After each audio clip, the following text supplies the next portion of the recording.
No 10º módulo, veremos como Descartes responde aos problemas da primeira meditação.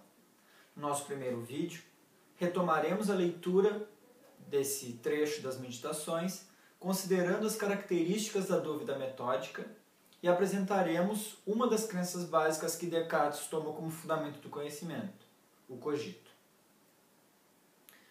Na primeira meditação, Descartes desenvolve o método da dúvida.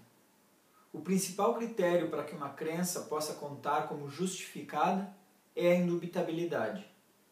Poderíamos considerar tal critério como sendo um critério meramente psicológico e não epistemológico.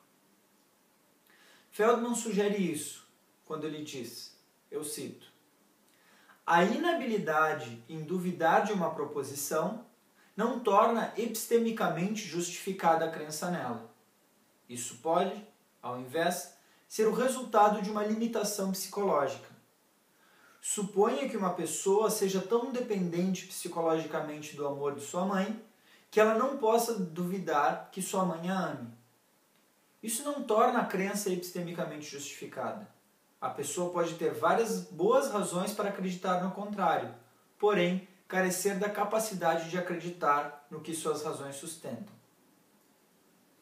Ou seja, o que Feldman questiona é que o critério de indubitabilidade, se tratar de um critério psicológico, então o método da dúvida nada tem a nos dizer sobre justificação. Mas, se o método da dúvida nada tem a nos dizer sobre justificação, então nada tem a nos dizer sobre o conhecimento. Logo, o método da dúvida não seria epistemologicamente interessante. Mas isso não é o caso. Descartes, como nós vimos nos vídeos anteriores, concebe a dúvida como a necessidade de que uma crença esteja suficientemente justificada, de tal sorte que, maior a justificação que eu tenho para crer, menor o grau de dúvida sobre essa crença. E a inversa também é verdadeira. Menor a justificação que eu tenho para uma crença, maior é o grau de dúvida que eu tenho sobre essa crença. Nesse modo, a pergunta de Descartes é: existem princípios que superam toda e qualquer dúvida? Existem crenças que superam toda e qualquer dúvida? Parece que o ponto aqui é que o ato de duvidar, característico da filosofia cética, produz uma instabilidade ao conhecimento.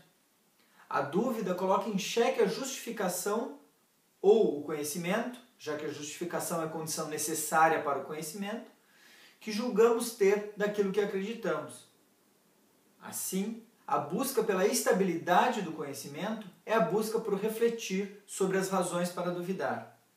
Desse modo, Feldman parece, no seu exemplo, considerar um caso de alguém que não duvida, mas não aquilo que Descartes deseja, ou seja, um caso de indubitabilidade propriamente dito. Em considerando isso, Descartes pressupõe que nossas experiências possam ser todas falsas. Seu objetivo, com a dúvida metódica, é o de buscar uma fundação para o conhecimento. Nesse sentido, Descartes é um fundacionista. E a fim de atingir essa pedra de toque do conhecimento, aquilo que vai fundar o conhecimento, Descartes vai iniciar com a dúvida metódica. Vai ser um ponto de partida das suas meditações, uma vez que ela representa um padrão que, ainda que exclua algumas verdades, não vai justificar falsidades. Mas como proceder com tal método, o método da dúvida? Como identificar aquelas crenças que são candidatas a serem casos de conhecimento? Descartes parece responder essa pergunta do seguinte modo: ao invés de iniciar com casos de conhecimento, o melhor é buscar princípios gerais para o conhecimento. Princípios que, se mostrarem indubitáveis, assentarão instâncias particulares de conhecimento. O problema que Descartes parece identificar é o de que, mesmo sob dúvida, certas crenças que nós temos, elas irão persistir. Contudo, essa persistência das nossas crenças sobre a dúvida, ela é psicológica e não propriamente epistêmica. Por exemplo, quando olhamos para o céu, a nossa impressão é de que as coisas se movem e de que a Terra está fixa. E ainda que essa crença vá persistir toda vez que nós olhamos para o céu, alguns pressupostos da física mostram que essa crença é falsa. Ou seja, a Terra se move, assim como os objetos, os planetas e as estrelas que estão ao redor da Terra. Do mesmo modo, ao final da primeira meditação, a crença de que o mundo externo a nós existe e seres humanos encarnados existem, essas crenças persistem. Mas essa persistência é uma persistência psicológica, no sentido de que a dúvida metódica destruiu todo o fundamento epistemológico para essas crenças. Dito de outro modo, a dúvida metódica destruiu toda a possibilidade de que tais crenças sejam justificadas.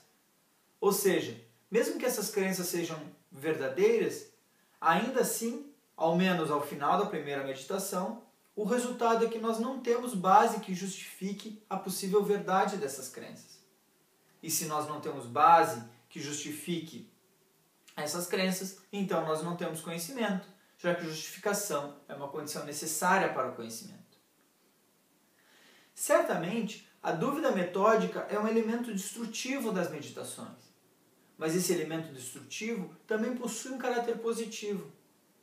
Assim, nós podemos fazer uma analogia, assim como as escavadeiras destroem o solo daquilo que para assentar um prédio, elas também vão fundar esse mesmo solo, elas destroem ao mesmo tempo em que fundam o solo para o edifício. Do mesmo modo, a dúvida metódica deve ser. Mas a dúvida, Descartes nota, para os céticos, ela só possui o sentido negativo de fazer terra arrasada, de destruir o solo epistemológico. Mas Descartes busca ressignificar o ato de duvidar.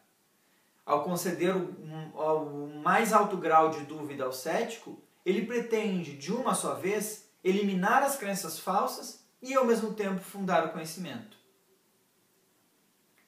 Como notamos nos vídeos anteriores, a dúvida metódica não busca colocar em xeque cada uma das crenças individualmente, mas sim suspender o juízo sobre o nosso conjunto de crenças. Em um outro momento das meditações, Descartes faz uma analogia. Ele pergunta algo mais ou menos assim: se você tivesse uma cesta cheia de maçãs e acreditasse que uma delas está podre, como você procederia? Você olharia maçã a maçã ou retiraria todas do cesto? Obviamente, seria retirando todas elas do cesto para aí então considerar uma a uma das maçãs. Assim, Descartes supõe que, dado que ele suspeita que hajam crenças falsas no seu sistema de crenças, e dado que essas crenças falsas possam infectar todo o sistema de crenças, do mesmo modo que uma maçã podre infesta a podridão em todas as outras maçãs do cesto, Descartes deve literalmente jogar todas as suas crenças, assim como jogamos as maçãs, colocando-as sob júdice, e aí então investigando uma a uma para colocar aquelas que estão boas, ou seja, somente aquelas que são indubitáveis. Desse modo, Descartes busca, com o método da dúvida, suspender o juízo sobre todas as crenças, para depois examinar uma a uma a fim de identificar princípios que possam ser indubitáveis.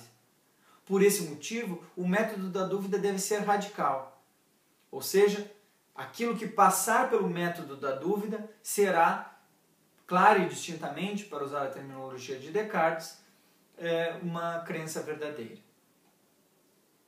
Vimos no vídeo anterior que o ponto mais radical que a dúvida chega é o argumento do gênio maligno.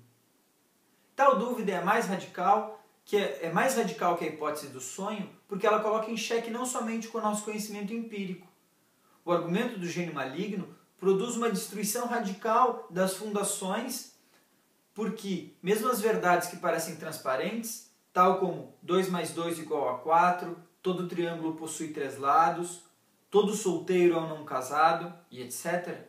Todas essas verdades, todas essas crenças que nós consideramos justificadas a priori, deixam de ser casos de conhecimento. Talvez elas pudessem ser cognoscíveis, mas para que elas sejam conhecidas de fato e não meramente cognoscíveis, é preciso haver um modo de superar o argumento do gênio maligno. O ponto que cabe salientar do argumento do gênio maligno é que ele coloca em dúvida que o sistema cognitivo de um determinado sujeito possa dar qualquer crença indubitável. É como se todo o sistema cognitivo estivesse defeituoso e, portanto, fosse completamente inconfiável.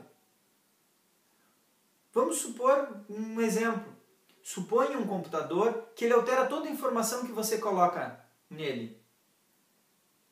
Quando você digita, por exemplo, digamos que você está digitando um trabalho, colocando uma informação nele, e você digita filosofia, digamos que esse computador registre fisiolofia, e assim por diante. Todas as palavras que você digita, ele coloca elas errado, mesmo as palavras que você digita corretamente. Ainda que nós pudéssemos supor que algumas palavras que você digita nesse computador pudessem ser corretamente registradas, ainda assim, nós temos de modo muito claro que esse computador não é um computador confiável. Que as informações que esse computador vai armazenar, ainda que você coloque informações corretas, digite informações corretas, ele vai registrar informações incorretas. É essa analogia que nós precisamos ter em mente. É essa analogia que Descartes pensa quando ele pensa no gênio maligno.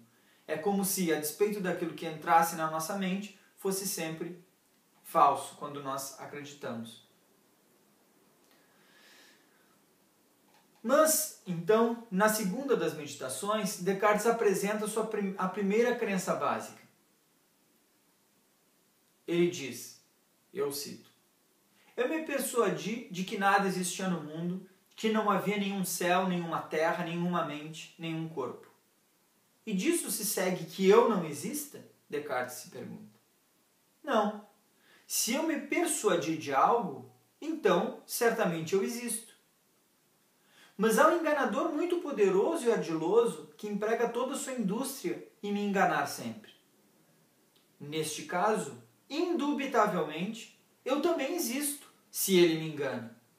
E por mais que me engane, não poderá jamais fazer com que eu nada seja enquanto eu pensar ser alguma coisa.